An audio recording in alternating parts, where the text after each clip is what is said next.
various myths and stories is even more sophisticated than the I Ching, which has only 64. Have you looked into that? I have looked into it. What makes the I Ching so powerful in my mind is that it appears to be an exact analogy to the mechanism of DNA. Oh. There are 64 codons, which code for amino acids in DNA. There are 64 hexagrams. There are 8 primary hexagrams. There are 8 indispensable amino acids. I felt that really the I Ching is like mankind's best shot at this because it has this reflection in the biological matrix out of which consciousness emerged. In other words, the various ancient divination systems may all reflect a striving of human beings towards this intuitive understanding of the cyclical nature of time and the relationship between mind and the flow of time, and yet the I Ching may have just sort of hit the nail on the head better than the others. Well, it's like looking at a 17th century description of the motion of the planets or a 20th century description. These are basically refinements. But yes, I think that the I Ching represents a primary perception of the organization of mind, time, and matter. And I'll even tell you how I think they got a leg up. I think basically there is a tradition in Central Asia of the so-called stilling the heart techniques vis-a-vis yoga. And these are techniques where vital functions are suppressed. Breathing becomes very minimal. All exterior inputs are suspended.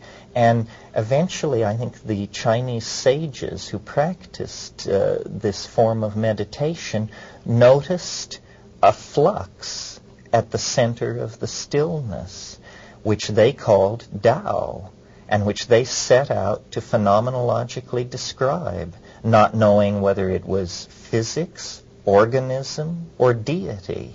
And they did not prejudge this question. They simply gave a phenomenological description of the transcendental flux that they encountered in states of deep yogic ecstasy. And lo and behold, it turns out that this is the perfect technique for studying time. Time is not a phenomenon where you build machines with 8-kilometer diameters that cost trillions of dollars. Time is a phenomenon to be studied by attending dinner parties, perhaps, or pursuing love affairs, or watching the passing of the seasons. Activities much more commiserate with our vision of the Taoist sage than the white-coated scientist of the present world religion of science.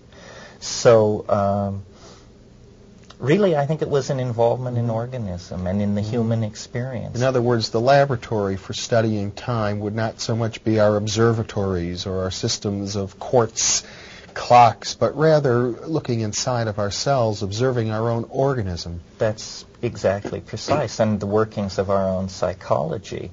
To my mind, the greatest commentator on time in the 20th century after Albert Einstein would certainly have to be Marcel Proust.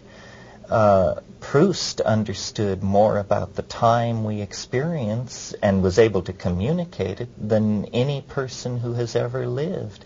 And that's within the confines of what most people consider a fairly effete, highbrow literary project. Swan's Way. Well, the entirety of Remembrance of Things Past. Yes. Yeah. Well, I haven't read that, so you've got me a bit in the dark here, and we have about 5 minutes left, so could you summarize that point or amplify it a bit? Well, I think the point we're trying to make here, that I have been involved with over the past few years, is that a revisioning of time would assuage much of what is called modern anxiety, and that we have limited the categories we were willing to entertain in dealing with this problem, and that we must genuflect to the ancient Chinese and take a page from their notebook in this matter.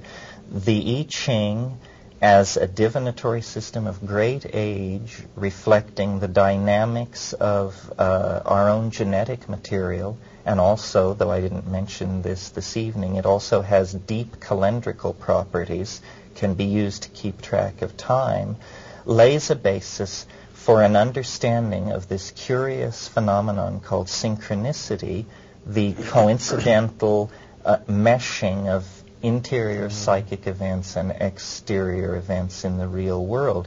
It lays a basis for us to understand the unity of ourselves with the real world that our present approach makes difficult to discern. So whereas Carl Jung, the great Swiss psychiatrist who wrote, incidentally, the preface to Richard Wilhelm's book of the I Ching and postulated this theory of synchronicity, well, Jung didn't really provide any mechanism for synchronicity. He simply said it works this way, that the mind seems to be related to these events, and he found an enormous therapeutic benefit from that understanding. What you're suggesting is that the potential mechanism behind the Jungian notion of synchronicity has to do with the structure of time itself. That's right. And you must be suggesting, therefore, that the human mind at this very deep level that the sages discovered from stilling their organism, that the mind has a parallel structure, an isomorphic structure.